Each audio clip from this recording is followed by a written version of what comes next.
So, tingnan natin itong sprayer na Pacam Light. Mahaba yung yung manggo niya. Tapos yung nozzle niya marami yung buga na pino. Imbis na kalahating araw yung sa hektarya, ilang oras lang tapos na.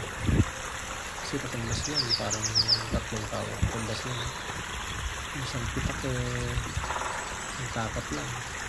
Yan ang sekreto. Tapos digatorya pa yung ganyan. Ganyan ang handal. Ganyan natin mga kapamlay.